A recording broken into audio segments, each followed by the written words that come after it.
Hey everyone, I'm Courtney and today I'm going to be showing you how to take your DIYs from DRAB to FAB. So let's go. The first step here was for me to head to my local Goodwill to see what I could find. I went in and found tons of great stuff that I felt like had a lot of potential, and I'm really excited because today's video is a collaboration with my sweet friend Whitney over at Whiskey and Wit. She is going to be flipping a ton of her thrift finds, so you're going to get a lot of ideas of how you can look at a piece and totally transform it into something else. Now let's see what this first piece is that I found.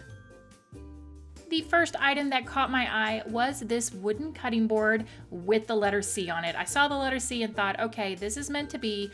I saw it and I was determined that I'm going to do something different with it. On Pinterest, I had seen some real pretty painted cutting boards, but I wanted to do something, like I said, totally different. So to do this, what I started with was a design that I found on Pinterest. I printed it out, I sized it to fit. I grabbed some graphite paper so that I could transfer this image to my cutting board. And then to not just paint this, but to just kind of give it that extra something, I decided I was going to wood burn on my cutting board first, then get in with some paint.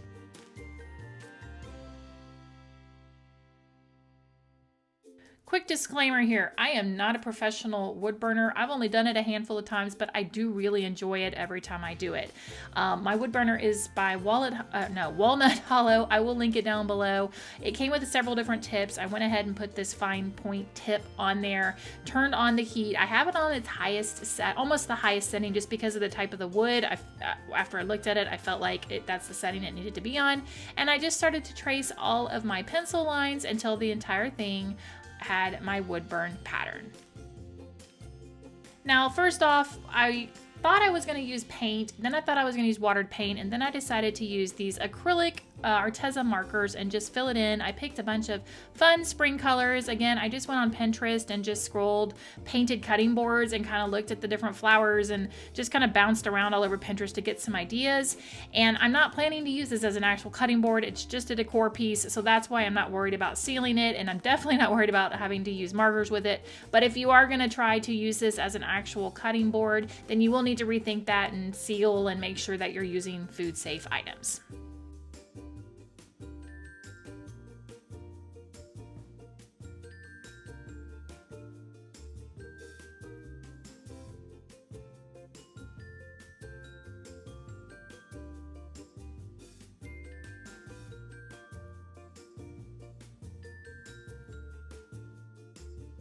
When I saw this little boathouse, I knew that this would be the perfect thing for a tiered tray or a bookshelf, and I wanted to make it look a little more springy. So I broke it down, used my heat gun, separated all the different items, and then gave it a light sanding.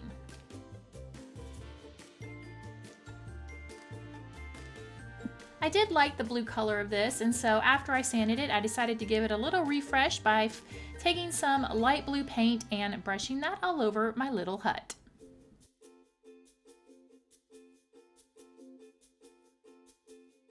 Then taking some white paint, I painted the door and the two windows.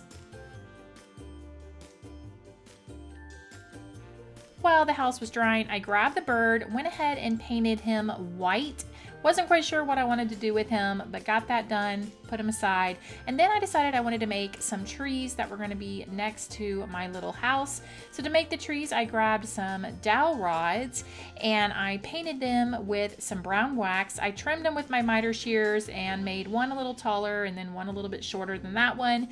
And then for the top part of the tree, I decided to use some moss rocks from Dollar Tree.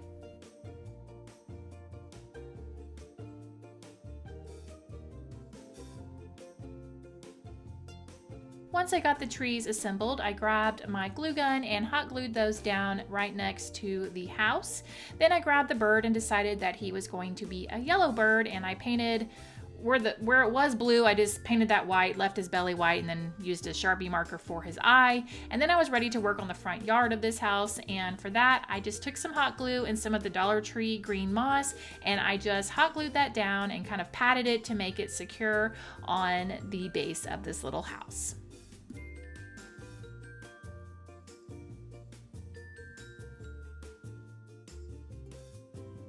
Now, if you've been with me for a while, you know that I love to add just tiny details to as many projects as I can. So for this, I wanted to make some itty bitty teeny weeny little window planters.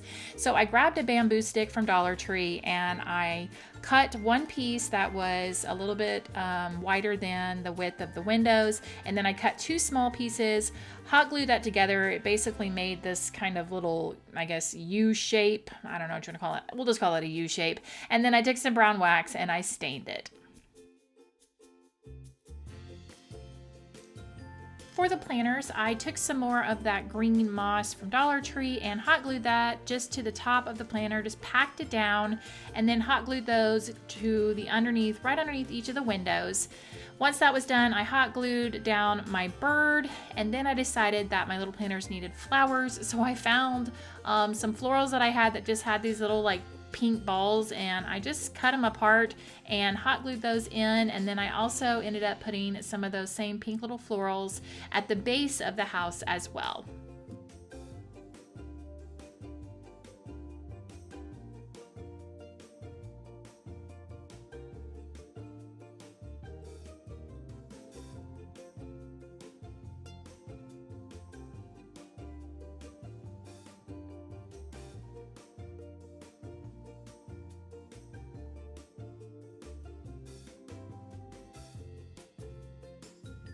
One of my favorite things to make over from the thrift store is a jewelry box or some type of box, and you can typically always find these. So this one, I saw it and I thought, okay, it has potential, it needs a facelift. So the first thing I did was completely break it down. I unscrewed all the little pieces, ripped out that nasty fabric. It had a random nails sticking in there, and I just broke it down really good.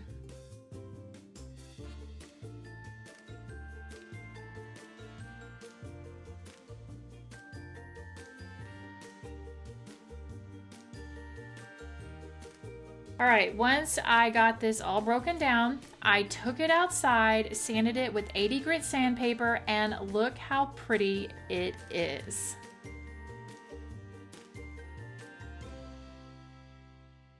When I saw this natural wood color, I just knew that it had potential. I did want to have some pops of color with it, but I did want to accentuate the wood.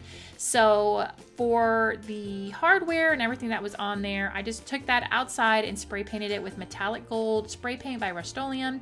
And then for the pop of color, I decided that the drawer was going to be painted a shade of green. And I wasn't quite sure which shade, so I grabbed 3 different greens. Looking at these, which one would you have chosen? The top, the middle, or the bottom? I ended up going with the middle, which was Fern Green by Deco Art, and I painted just the drawer with the green paint.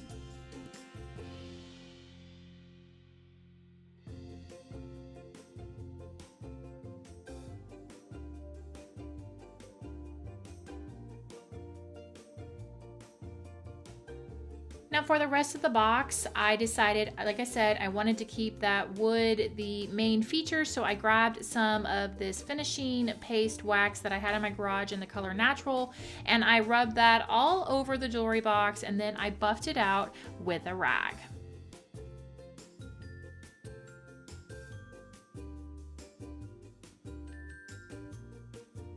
After I got the wax all over the outside of the box, I decided on the lid on the inside to use that same green that I used to paint the drawer, and I painted the inside of the lid with the paint.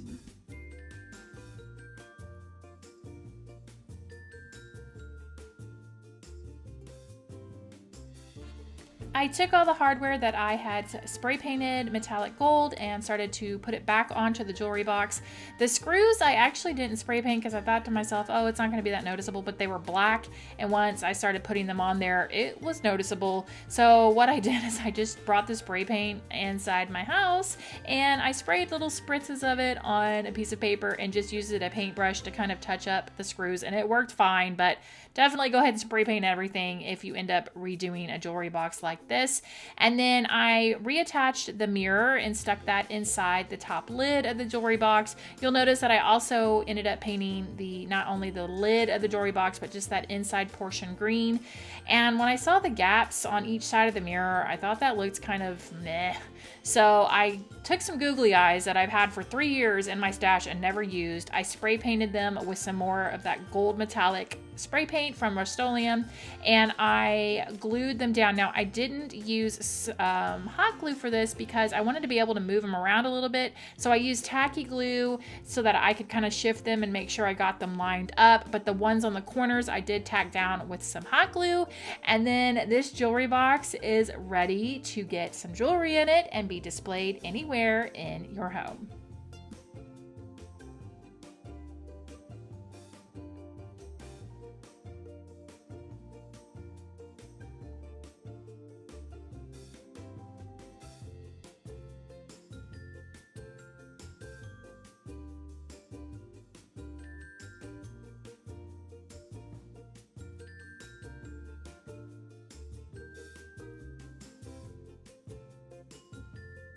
And this DIY is going to be the easiest one yet. I found this napkin holder and we needed a new napkin holder, but this decor wasn't quite matching my style. So I am doing the simplest thing you can do here. I took off the handle, which popped right off. I did like that it had a wooden handle and the silver part of the handle as well, but the actual napkin part, I just didn't like it. So I spray painted that black, and then I just popped the handle back in, and that's it. Like, super easy.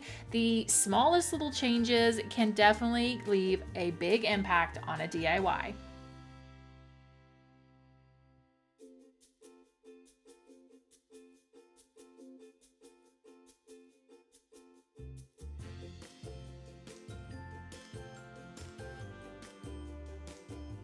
When I saw this round wood cutting board, I knew exactly what I wanted to make with it. Target has these really cute bunny trays and that have the little metal ears popping off, and I thought, you know what, I can make one for myself that would still cost less than if I'd bought it at Target. So I grabbed one of these bunny wreath forms from Dollar Tree for $1.25, and my first step here was to snip apart all the extra pieces of the wire. To do that, I just used my 10 snips and I cut this up so that all I had left were the 2 ears and the outside circle of this bunny wreath form. I got everything snipped off, but what I had were these little tabs still left over, and I was talking to Shannon, the Daily DIYer, one day, and I was like, hey, do you have any tips for this? And she said, just take your pliers, gently kind of wiggle it back and forth, and they will snap right off, and she was so right. So I was able to do that. It might bend your wreath form just a little bit, but you can use those pliers to get it right back into place. Once that was done, I was ready to grab my rotary tool and start drilling some holes in my cutting board. I grabbed my rotary tool, and the key here is just to make sure that your 2 holes are directly across from each other so that when you put your bunny form in there, it's nice and, you know, straight up and down. You don't have it all wonky. And I just proceeded to drill holes in there until I got them deep enough. I will link everything I can below, including the rotary cutter. I think they don't make this one anymore, but I will link one very similar that has the different parts. I use this thing all the time. So just drill your holes to make sure that they're deep enough so that your wire will fit into them.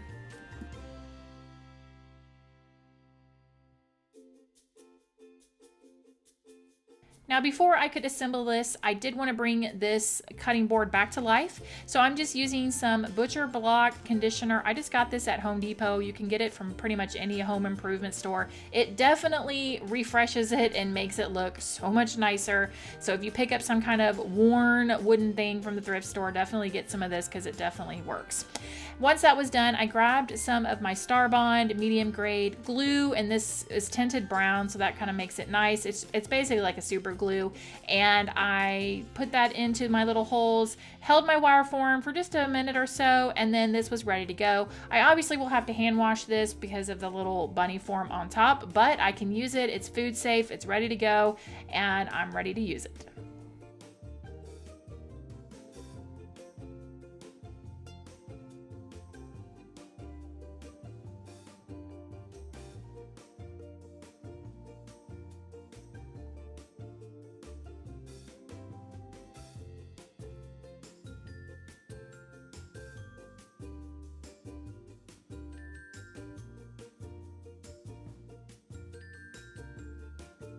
This next thrift flip is just something super easy. I found this pack of obviously fall colored napkin rings, and there wasn't really anything wrong with these, but I did want to make some spring themed ones.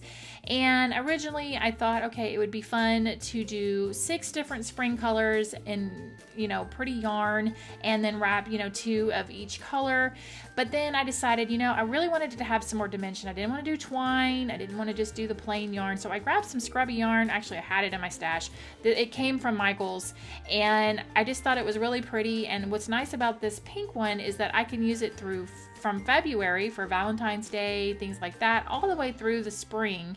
And it's just the little bit of texture on this just really makes a difference, especially if you're using just a plain white napkin. So this is just a very quick and easy thing. Just try to think outside of the box. Use textures when you wrap it, and I think it really elevates those napkin rings.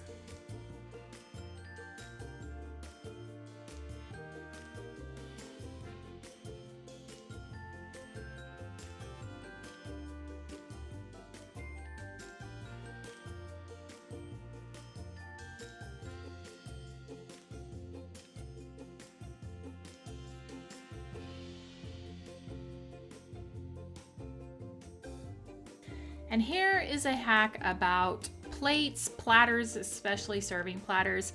Now, you can find all kinds of nice platters, and the thing about it is that when you go to set up a table or you have a dinner party, it's always great to have height, right? You want to have some dishes kind of up, some dishes down, and an easy way to do that is just to add some legs to a platter.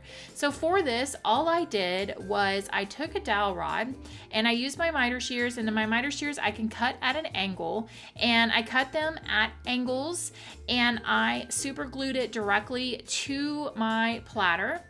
And then I used some butcher block to rub on the dowel rods just to kind of give them a little something extra. You could paint them if you wanted to, but this, I mean, you would have to hand wash this, sure, because of the dowel rods on it, but it just elevates. Instead of a flat platter on the table, you can now add some things, have height, gain a little more space on your table. So this is definitely something to do. Miter shears are the key here because, like I said, you want to cut these at angles so that they sit nicely on the table surface and on the bottom of your platter.